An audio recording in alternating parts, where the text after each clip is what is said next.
यह कहानी एक छोटे से गांव की है, जहां गांव के किनारे एक पुराना और भयानक कब्रिस्तान था। लोग इस कब्रिस्तान से दूर ही रहते थे, क्योंकि यह माना जाता था कि रात के समय वहां अजीबोगरीब घटनाएं होती हैं। कई बार लोगों ने कब्रिस्तान से अजीब आवाजें और रोशनी देखी थी, जिससे डरकर वे रात में वहां जाने से कतराते थे।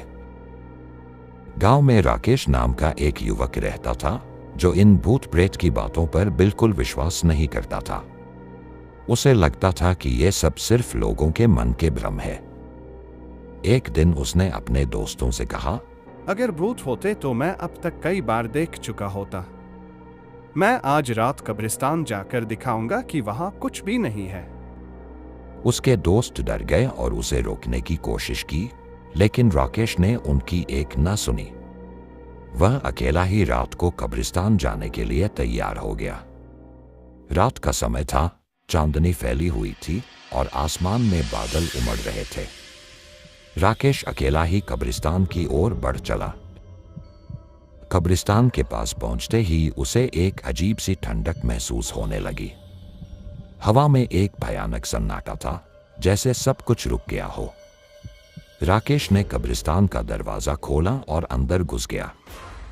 वहां हर जगह कब्रें थीं और बीच बीच में कुछ सूखे पेड़ खड़े थे, जिनकी शाखाएं हवा में डरावनी आवाज कर रही थी।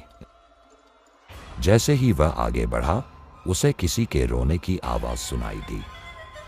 वह एक पल के लिए ठिठका, लेकिन फिर सोचा कि शायद यह उसकी कल्पना हो रही है। वह आवाज की दिशा में चलने लगा। कुछ ही देर में उसे एक पुरानी कब्र के पास एक सफेद छाया दिखाई दी। उसकी आंखें फटी की फटी रह गईं। वह छाया किसी औरत की थी, जो कब्र के पास बैठी रो रही थी। राकेश ने पास जाकर पूछा, तुम कौन हो और यहाँ क्यों रो रही हो? औरत ने धीरे धीरे अपना चेहरा उठाया। उसका चेहरा पीला और आंखें लाल थी। वह बोली, मैं इस कब्रिस्तान की आत्मा हूँ। मेरी आत्मा को यहाँ सालों से चैन नहीं मिला है। राकेश का दिल जोर से धड़कने लगा, लेकिन उसने हिम्मत नहीं हारी। उसने पूछा, तुम्हारी आत्मा को चैन क्यों नहीं मिला? औरत ने गहरी आवाज में कहा, मैं इस गांव की रहने वाली थी।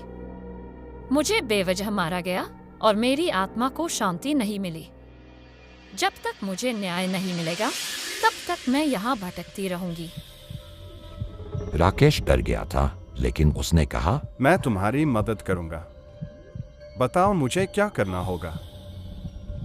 औरत ने उसे गांव के एक पुराने खंडहर की ओर इशारा किया और कहा, वहाँ मेरी हत्या हुई थी। मेरी हड्डियां अभी भी वहाँ दबी हैं। जब तक उन्हें सही जगह पर दफनाया नहीं जाएगा, मैं यहाँ फंसी रहूंगी। राकेश ने अगले दिन गांव वालों को इस घटना के बारे में बताया। पहले तो लोग उसकी बातों पर हंसे, लेकिन जब उन्होंने कब्रिस्तान में भी अजीब घटनाएं देखी, तो वे डर गए। गांव के कुछ बुजुर्गों ने उस खंडहर की जांच की और वहां वाकई हड्डियों का एक ढांचा मिला। उन हड्डियों को सम्मानपूर्वक दफनाया गया। जैसे ही यह काम पूरा हुआ, कब्रिस्तान में अजीब घटनाएं अचानक बंद हो गईं। वह औरत की आत्मा भी अब शांति पा चुकी थी। राकेश ने तब समझा कि भूत प्रेत सिर्फ मनगढ़ंत कहानियां नहीं होते, बल्कि कभी कभी उनकी मौजूदगी किसी अदृश्य न्याय की मांग होती है। यह कहानी हमें सिखाती है कि आत्माओं को शांति दिलाने के लिए हमें उनके अतीत को समझना और उन्हें सही न्याय दिलाना आवश्यक होता है।